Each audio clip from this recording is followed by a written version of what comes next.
হতাশ হওয়া ইমানের পরিপন্থী কাজ। আল্লাহ পাক বলেছেন লা তাকনাতু মির রাহমাতিল্লাহ, আমার রহমত থেকে মায়ুস হও না। দেখেন হযরত আইয়ুব আলাইহিস সালাম কত বড় রোগ হয়েছে, শরীর পোকায় ধরেছে, জর্জরিত হয়েছে, দুর্গন্ধ হয়েছে, গ্রামের লোকেরা তাকে বের করে দিয়েছে, স্ত্রী পুত্র পরিজন সব চলে গিয়েছে।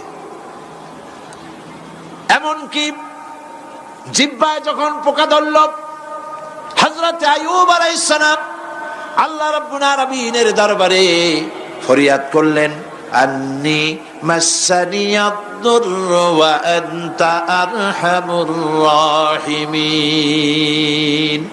আয় আল্লাহ, আমি অসুস্থ হয়ে পড়েছি, আমি রোগাক্রান্ত হয়েছি, আর তোমার নাম রহমান রহিম, তুমি আমাকে রোগ মুক্ত করো।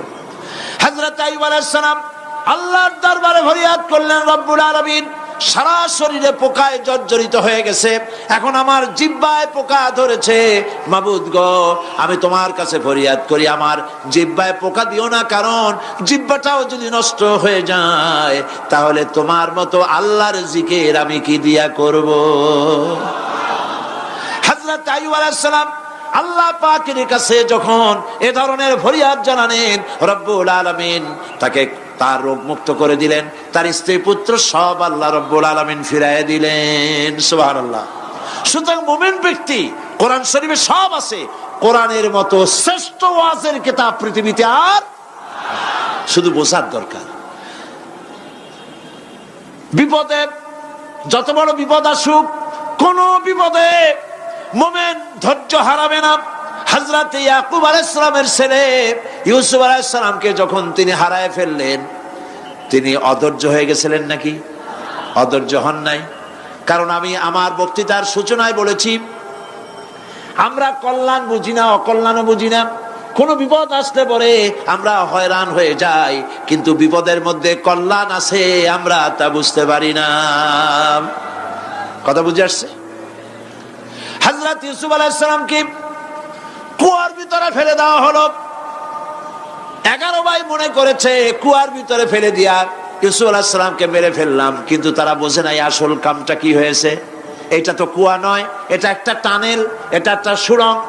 একদিকে কেনান হলো তার এক মুখ, ওই সুড়ঙ্গের এক মুখ হলো কেনানের। কেনান ইউসুফ আলাইহিস সালামকে ফেলে দেওয়া হলো কুয়ার ভিতরে মারার জন্যে, কিন্তু আল্লাহ পাকের ইচ্ছা ইউসুফ আলাইহিস সালাম মরবে না। এই টানেলের অপর প্রান্ত মিশরের সিংহাসনের টানেলের এপার দিয়া ইউসুফ আলাইহিস সালামকে ঢুকালেন, অপর প্রান্তে মিশরের সিংহাসনে ইউসুফকে আল্লাহ বসায়া দিলেন। হযরত ইয়াকুব ছেলের জন্য অধৈর্য হলেন না। যখন তিনি খবর পেলেন ছেলে বাঘে খেয়ে ফেলেছে, তিনি তখন বলেছেন, ফাসাবুরুন জামিলুন আসাল্লাহু আইয়াতিয়ানি বিহিম জামিআ ইন্নাহু হুয়াল আলিমুল হাকীম। ফাসাবরুন জামিল, আমি উত্তম ভাবে ধৈর্য ধারণ করলাম, এবং আমি বিশ্বাস করি আল্লাহ রাব্বুল আলামিন আমার হারানো সবকিছু আমাকে ফিরাই দিবেন। বহু বছর পর যখন হযরত ইউসুফ আলাইহিস সালাম প্রেসিডেন্ট হয়েছেন মিশরের, 11 ভাই গেল সেখানে সাহায্য আনার জন্য। সেই ঘটনা তো শোনাবো না, এমনি বলে যাচ্ছি। এরপরে তিনি তাদেরকে পরিচয় দিলেন, ওরা ভয় পেয়ে গেল।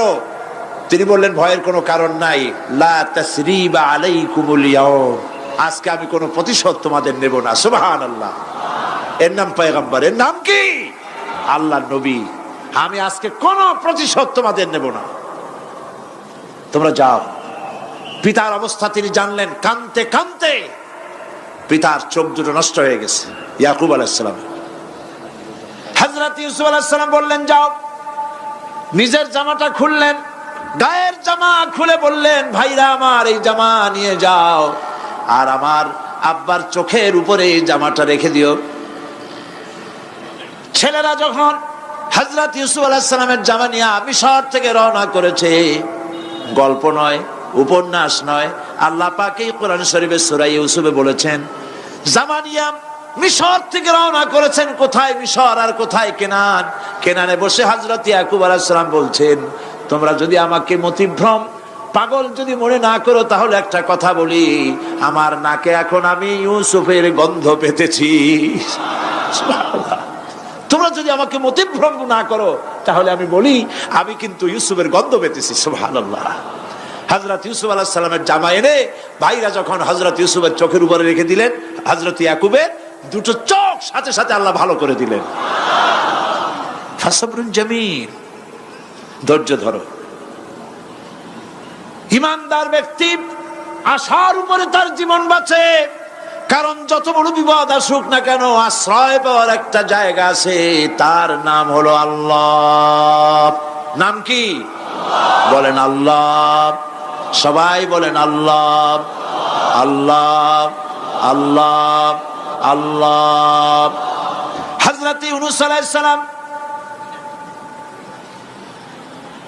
মাছটাকে গিলে ফেলে দিল, মাছটাকে গিলে মাটির অতল তলদেশে চলে গেছে। এত বড় বিপদ পৃথিবীর কোন মানুষের হতে পারে নাকি? বলেন, কি বলেন? মাছের পেটের ভিতরে জানালা নাই, দরজা নাই, বেরোবার কোনো পথ নাই, মাছ গেছে পানির অতল তলদেশ। আল্লাহ পাক কোরআন শরীফের ভিতরে মানুষকে শোনান, আল্লাহ ওয়াজ করছেন। সুবহানাল্লাহ বলেন। আল্লাহ পৃথিবীর মানুষকে ওয়াজ করছেন, দুনিয়ার মানুষকে শোনান। আমার ইউনূস তো ধৈর্য হারা হয় নাই। ওয়াযান্নুন ইয যাহাবা মুগাদিবান ফাযান্না আন লান নাকদিরা আলাইহি ফানাদা ফিয যুলুমাতি আন লা ইলাহা ইল্লা আনতা সুবহানাকা ইন্নী কুনতু মিনাজ জালিমিন। ফানাদা ফিয যুলুমাত, জমায়ে কাসির, ত্রিবিধ অন্ধকারের ভেতর থেকে হযরত ইউনূস আলাইহিস সালাম চিৎকার মারলেন। মাছের পেটের অন্ধকার, পানির অন্ধকার, রাতের অন্ধকার, ত্রিবিধ অন্ধকারের ভেতর দিয়ে মাছের পেটের মধ্য দিয়ে ইউনূস আলাইহিস সালাম চিৎকার মারলেন। অধৈর্য হন নাই, হার্ট ফেল করেন নাই। তিনি বলছেন, পড়েন আমার সাথে, লা ইলাহা ইল্লা আনতা সুবহানাকা ইন্নী কুনতু মিনাজ জালিমিন। তুমি ছাড়া কোনো ইলাহ নাই, কোনো উপাস্য নাই, মাবুদ নাই। তোমার পবিত্রতা ঘোষণা করছি, আমি জালিমদের অন্তর্ভুক্ত হয়ে গেছি। ইউনূস আলাইহিস সালাম যখন কাঁদতেছিলেন, আল্লাহ রাব্বুল আলামিন সেই কান্না শুনেছিলেন কিনা? বলেন, শুনছিলেন কিনা? শুনতে পেয়েছিলেন কিনা? পানির ভিতরে কেউ শোনে নাই, মাছের পেটের ভিতরে ইউনূস আলাইহিস সালাম কিভাবে চিৎকার করছেন, মাছের পেটের ভিতরের আওয়াজ পানির ভিতরে কেউ শোনে নাই, জমিনের কেউ শোনে নাই, অন্তরিক্ষে কেউ শোনে নাই, সাত আকাশের ভিতরে কেউ শোনে নাই, কিন্তু আরশে আজিমের মালিক আল্লাহ রব্বুল আলামিন শুনতে পেয়েছেন। সঙ্গে সঙ্গে রব্বুল আলামিন জবাব দিলেন, ফাস্তাজাবনা লাহু ওয়া নাজ্জাইনাহু মিনাল গাম্মি ওয়া কাযালিকা নুনজিল মুমিনিন। পড়েন, ফাস্তাজাবনা লাহু ওয়া নাজ্জাইনাহু মিনাল গাম্মি ওয়া কাযালিকা নুনজিল মুমিনিন। আমি ইউনূসের ডাকের জবাব দিলাম। কে বলতেছেন? বড় করে বলেন, কে বলছেন? আল্লাহ। সুবহানাল্লাহ। আপনারা কি ভয় পাইছেন? ভয় পেয়েছো মুসলমান? আল্লাহ রাব্বুল আলামিন বলেন, আমি আমার ইউনূসের ডাকের জবাব দিলাম। শুধু জবাব দেই নাই, আমি ইউনূসকে তার মাছের পেটের ভিতর থেকে বাঁচায় দিলাম। মাছের পেটের মধ্যে বেদনা শুরু হয়ে গেল, এমন বেদনা হয়েছে মাছ এখন বমি না করে পারে না। কথা বুঝতে পেরেছে? মাছ এখন বমি না করে পারে না। পানির উপরে মাছ ভেসে উঠল। আল্লাহ কোরআন শরীফের ভিতরে বলছেন, মাছ সাতরায়া কিনারায় চলে গেল, ইউনূস আলাইহিস সালামকে বমি করে ফেলে দিল। ইউনূস আলাইহিস সালাম বেঁচে গেলেন। আল্লাহ পাক বলেন, শুধু ইউনূসকে বাঁচাইলাম না, বরং আমি সকলের জন্য আশার বাণী শোনাই। শোনো মুমিনেরা, ওয়া কাযালিকা নুনজিল মুমিনিন। মুমিন বান্দা যারা যত বড় বিপদ আসুক আমারে ডাকো, আমি বিপদ দিয়ে বাঁচাই দেব। সুবহানাল্লাহ, বিপদ থেকে আমি বাঁচাই দেব। আল্লাহ পাক বলেছেন ফাইন্না মাআল উসরি ইউসরান, ইন্না মাআল উসরি ইউসরা। জেনে রাখো, দুঃখ এবং কষ্টের পরে রয়েছে সুযোগ সুবিধা, আর অসচ্ছলতার সাথে রয়েছে উদার সচ্ছলতা। যত বড় বিপদ আসছে, এই বিপদের পরে আল্লাহ পাক তার গোলামদের উপরে রহমত নাজিল করবেন ইনশাআল্লাহ। সুতরাং ঈমানদার লোকেরা, তাদেরকে আল্লাহ পাক বলছেন কোনো ভয় নাই, কোনো চিন্তা নাই, যত বড় বিপদে পড়ো আমারে ডাকো, আমি ডাকের সাড়া দিয়ে দেব। সবাই আল্লাহরে ডাকেন, সুবহানাল্লাহ ওয়ালহামদুলিল্লাহ লা ইলাহা ইল্লাল্লাহ। জোরে পড়েন সুবহানাল্লাহ ওয়ালহামদুলিল্লাহ লা ইলাহা ইল্লাল্লাহ, সুবহানাল্লাহ ওয়ালহামদুলিল্লাহ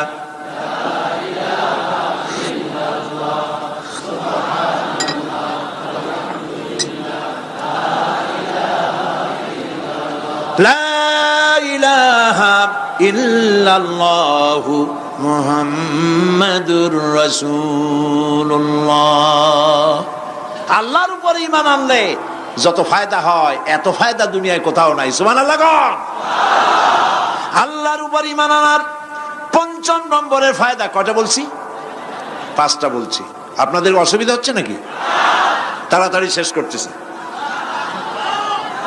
6টা বলবো। এ হলো ৫ম নম্বর। তারপর আমরা দোয়া করব। দোয়ার দরকার আছে কিনা এই সময়? ৫ম নম্বরে আল্লাহর উপরে ঈমান আনলে পরে আরেকটি বড় ফায়দা, সেটা হলো কঠিন এবং কঠোর বিপদে আল্লাহ পাক তার মধ্যে অবিচলতার এবং ধৈর্য ধরার তৌফিক দিয়ে দেন। সুবহানাল্লাহ। যত বড় বিপদ আসুক, সেই বিপদে মুসিবতে আল্লাহ পাক মুমিনদেরকে আল্লাহর উপরে নির্ভরতা শিখায় দেন। সুবহানাল্লাহ। কারণ মুমিনদের জানা আছে যে ঈমানদারদের বিপদ নতুন কিছু নয়, একেবারে আদম আলাইহিস সালাম থেকে শুরু হয়ে আসছে। ঠিক কিনা? আদম আলাইহিস সালামের বিপদ হয় নাই? আদম আলাইহিস সালামের বিপদ কি? শয়তান। তার বিপদ কি? শয়তান ছিল বিপদ। প্রত্যেক নবীর সময়ই মানুষের নবীদের কষ্ট দিছে, দেয় নাই? বিশ্বকবি ইকবাল বলেছেন, সতীজা কা রহা है अज़ल से ता इमरोज, सतीजा का रहा है अज़ल से ता इमरोज, चरागे मुस्तफा भी से शरारे बुलहबीस। আবহমান কাল থেকে শুরু করে মুহাম্মদ সাল্লাল্লাহু আলাইহি ওয়াসাল্লামের চারাগকে, নূরকে, ঈমানকে, ইসলামকে নিভায় দেওয়ার জন্য আবু জাহেলের গোষ্ঠীরা চিরকাল চেষ্টা করেছে। সব চেষ্টা কর্পূরের মতো উড়ে গেছে, মুহাম্মদ সাল্লাল্লাহু আলাইহি ওয়াসাল্লামের চারাগ টিম টিম করে জ্বলতে রয়েছে। আল্লাহ পাক বলছেন, ইউরিদুনা লিইউতফিউ নূরাল্লাহি বিআফওয়াহিহিম ওয়াল্লাহু মুতিম্মু নূরিহি ওয়ালাউ কারিহাল কাফিরুন। ওরা চায় মুখের ফু দিয়া, কারা? কাফেরেরা। ইসলাম সহ্য করতে পারে না যারা, ওরা চায় মুখের ফু দিয়া আমার আলোটাকে নির্বাপিত করে দেবে। আল্লাহ পাক বলেন, ওয়াল্লাহু মুতিম্মু নূরি, আমি আমার নূরকে পূর্ণতা দান করব। তাতে কাফির বেঈমানদের মনের ভিতরে যত জ্বালা হোক, যন্ত্রণা হোক, ওদের কলজা যত পুড়ুক, ইসলাম তার বিজয় পতাকা নিয়ে উড়বেই, কেউ ঠেকাতে পারবে না। আল্লাহ রাব্বুল আলামিন, আল্লাহ পাক বলছেন, ওয়াকাযালিকা জাআলনা লিকুল্লি নাবিয়্যিন আদুওয়াম মিনাল মুজরিমিন। আর এমনি করে আমি সকল নবীর শত্রু বানিয়েছি সব পাপিষ্ঠ অপরাধ প্রবণ লোকদের। শুনছেন কথা? শোনেন নাই? আল্লাহ পাক বলছেন দুনিয়ার সব নবীদের তাদের জন্য আমি শত্রু বানাইছি কাদেরকে? যারা সব থেকে বেশি পাপিষ্ঠ, অপরাধ প্রবণ, এরা হচ্ছে নবীর দুশমন। এরা সব নবীদের সাথে দুশমনি করেছে। আজও দেশের আলেমদের সাথে দুশমনি করে সবচাইতে বড় পাপিষ্ঠরা। এটা কোরআন। এটা কি? কোরআন। জোরে বলেন এটা কি? আল্লাহ রাব্বুল আলামিন বলছেন ওয়া কাযালিকা জাআলনা লিকুল্লি নাবিয়্যিন আদুওয়াম মিনাল মুজরিমিন। সব পাপীরা, পাপিষ্ঠরা আমার দ্বীনের দাওয়াত যারা দেয় তাদেরকে জীবনের দুশমন মনে করে। কেন? শোনেন, আমি কারো আওয়াজ শোনাচ্ছি? কারো আওয়াজ শোনাচ্ছি? আমার আল্লাহর আওয়াজ। অপরাধটা কি? নবীদের বিরুদ্ধে, নবীর ওয়ারিস ওয়ারাসাতুল আম্বিয়া কারা, তো তাদের বিরুদ্ধে তাদের অপরাধটা কি? তাদের অপরাধ সম্পর্কে আল্লাহ নিজে বলেন وَمَا نَقَمُوا مِنْهُمْ إِلَّا أَنْ يُؤْمِنُوا بِاللَّهِ الْعَزِيزِ الْحَمِيدِ। এদের বিরুদ্ধে অ্যাকশন নেওয়ার আর কোনো অপরাধ ওদের নাই। ওদের একমাত্র অপরাধ ওরা আল্লাহর জমিনে আল্লাহর আইন প্রতিষ্ঠা করতে চায়। এটাই হচ্ছে একমাত্র। এই অপরাধে নবীদের শাস্তি হয়েছে। নবীরা মার খেয়েছেন, সাহাবায়ে কেরাম মার খেয়েছেন। আমরা তো সাহাবায়ে কেরামের জুতার ধুলার সমানও নই। সুতরাং এগুলি আমাদের পাওনা। এই রক্তের বিনিময়, জীবনের বিনিময় আল্লাহ পাক তার দ্বীনকে প্রতিষ্ঠা করবেন ইনশাআল্লাহ। হযরতে খাব্বাব, বুখারী শুনুন, বুখারীর হাদিস। আমি কোনো কথা বানিয়ে বলি না। আমি লেখাপড়া করি, পড়াশোনা করি, চোখে দেখি, তারপরে কথা বলার চেষ্টা করি। বাজে গপ্প কিস্সা কাহিনী বলার অভ্যাস আমার কোনো কালে ছিল না, নাই। রাসূল করিম সাল্লাল্লাহু আলাইহি ওয়াসাল্লামের মতো মানুষ,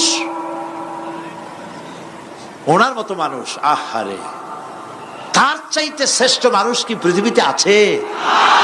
তিনি মার খাইছেন না খান নাই? আহা, কিভাবে তাকে মারলো!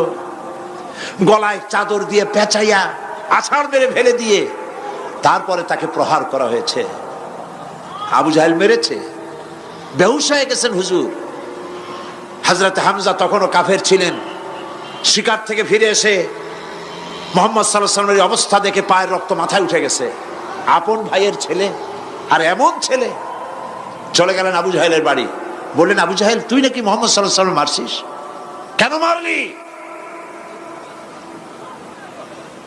তিনি তো ভালো কথাই বলেন, সব সময় বলেন সত্য কথা বলো, মানুষের উপকার করো, এতিমকে আশ্রয় দাও। এত সুন্দর সুন্দর ভালো ভালো কথা বলেন। তার মতো ভালো মানুষ তো দুনিয়ায় দেখি নেই। মারলি কেন? তুই কি মনে করছিস যে আব্দুল্লাহ মারা গেছে বলে এতিম হয়ে গেছে মুহাম্মদ সাল্লাল্লাহু আলাইহি ওয়াসাল্লাম? তোর মনে রাখা উচিত, আব্দুল্লাহ মারা গেছে, হামজা মরে নাই।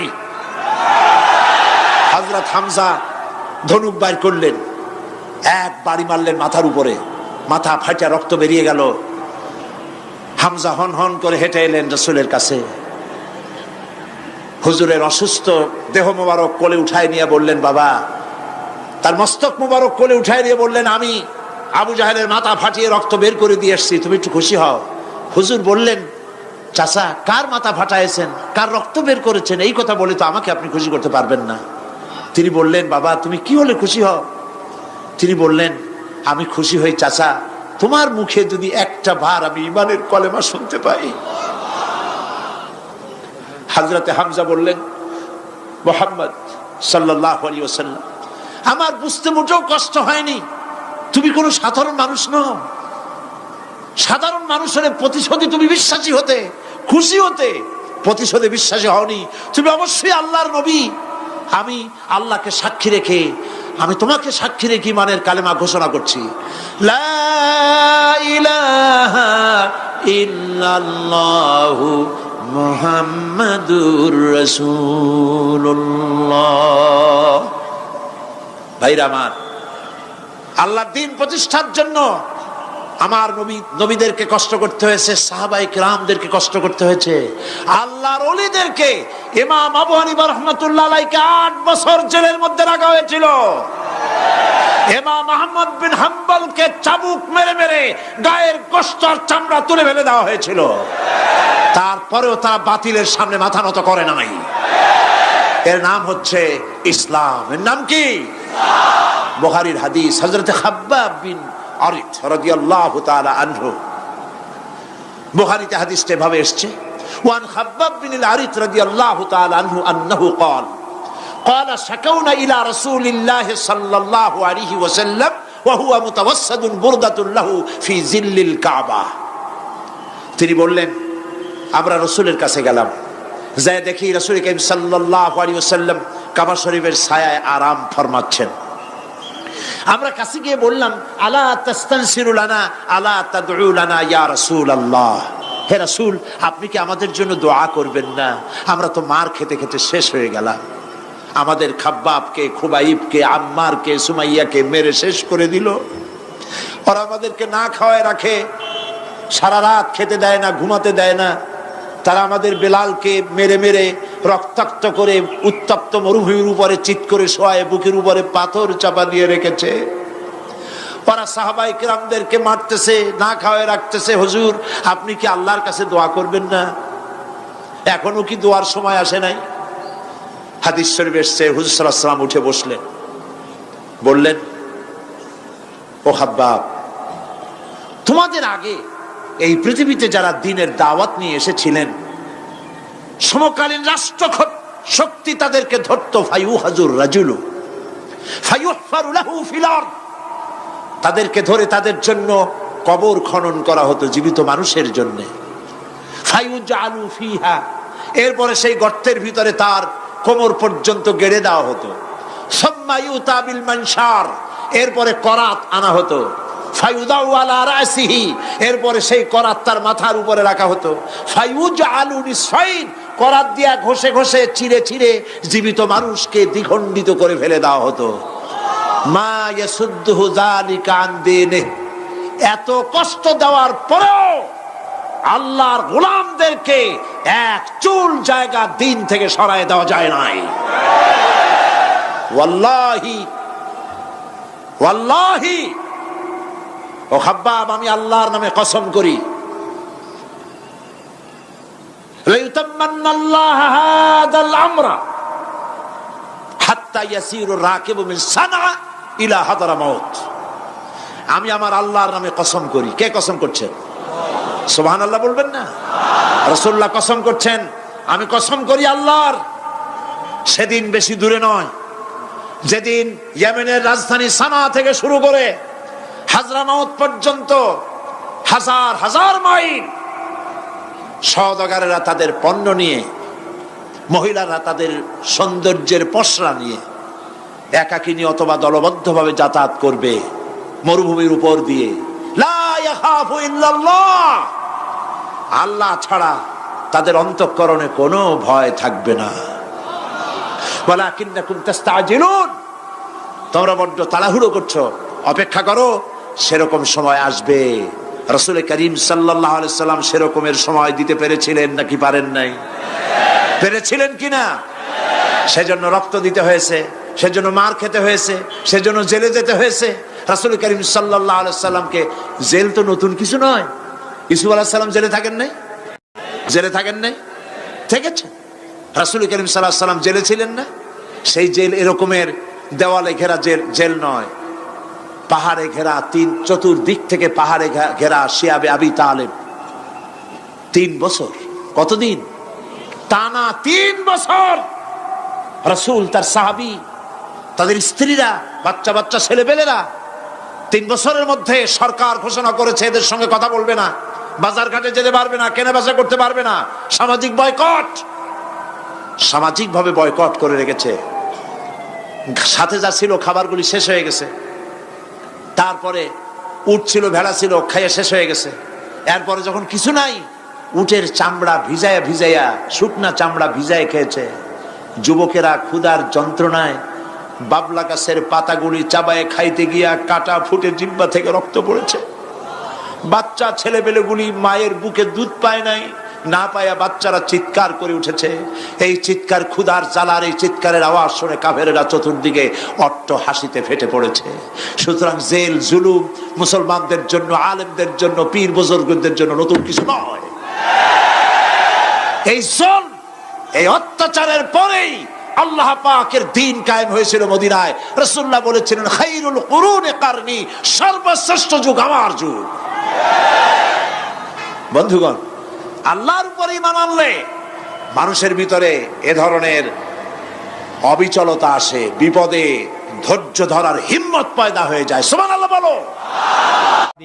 মানুষ কোনো মসজিদে ধরার কোনো প্রশ্ন ওঠে না, তো সেই জন্য এশার নামাজ জামাতে পড়ে যাওয়ার চেষ্টা করবেন সকলে। আল্লাহ যেন তৌফিক দেন, বলেন আমিন। আগামীকাল সকাল 9টায় এই মাঠে শিশু কিশোরদের সমাবেশ হবে। আপনার বাচ্চা আপনার ভবিষ্যৎ, এই বাচ্চাকে দ্বীনের কথা, ইসলামের কথা শোনাবার জন্য আগামীকাল আপনারা আপনাদের বাচ্চাদেরকে নিয়ে আসবেন। 5 বছর বয়স থেকে 10-12-র মধ্যে,